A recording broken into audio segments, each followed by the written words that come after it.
Coach, congratulations. Thank you very much. Hands. Richard. Congrats on the win. Thanks.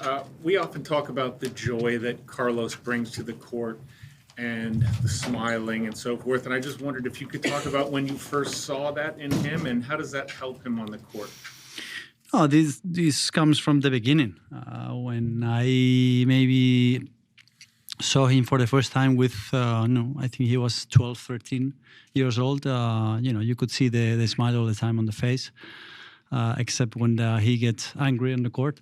But the rest of the time, he was, all the time enjoying because the way he plays, it's very, let's say, a little bit easier than maybe others kind of gains to joy and to have joy on the court. So it was from the very beginning. Does that help him in the matches keep things light? Yeah, for sure. Sometimes, there is most of the times that when he tries this kind of shot or this kind of, performance all the time, we talking all the time that, he has to try to have joy on the court all the time and try to be not too much stress on the court and try to go for the points. And the way he plays, I think it's a little bit easier than maybe others.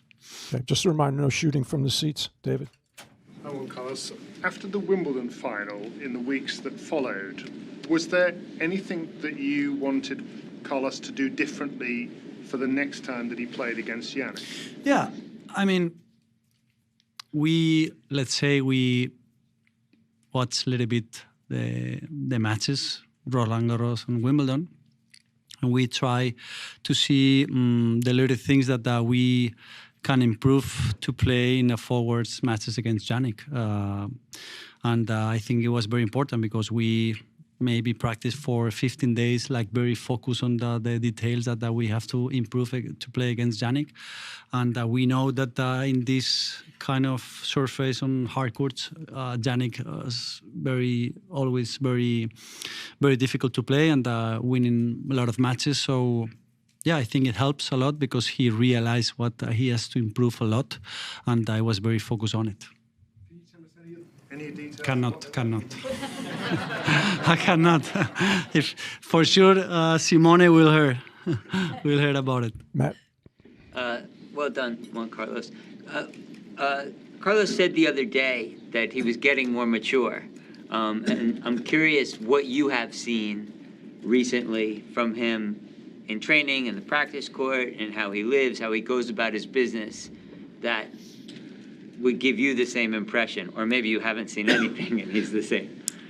Oh, he's not changing many things. I mean, I think he's growing up. I mean, it's the way you turn more years. It's the way of life. Natural things that it comes. So, but yeah, I think we have very clear what he has to improve on court and off the court, and I think he's more mature to believe that if he does these kind of things, he can improve much better than for the future.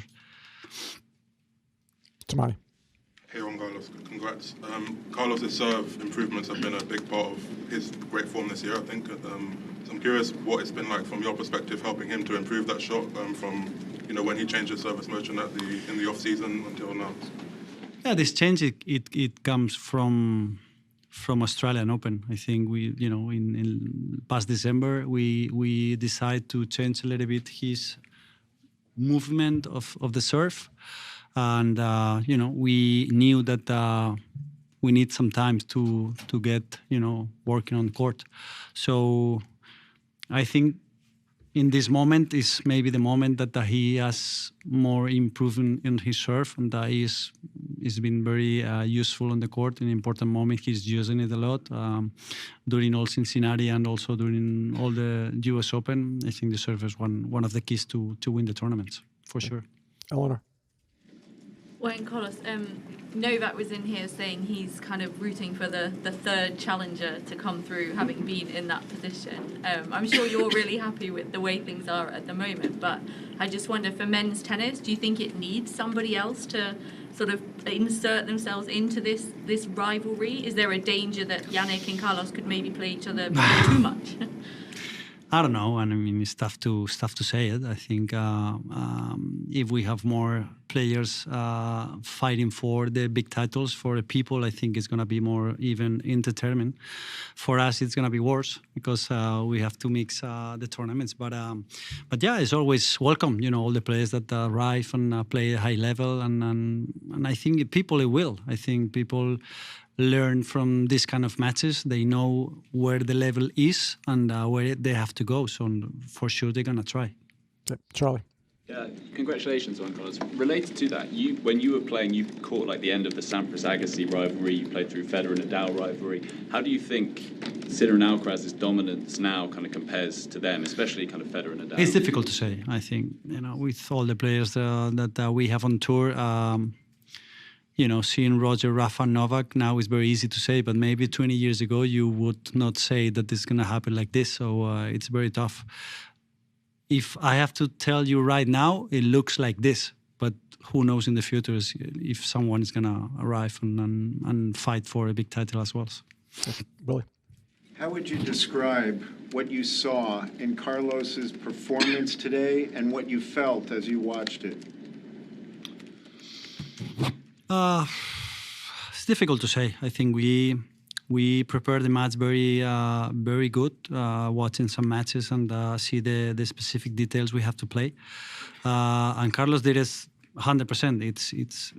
It's easy to say and very difficult to do it. The performance today was perfect. I think he compromised himself to go for the match all the time, try to put pressure on the rival sooner than Yannick.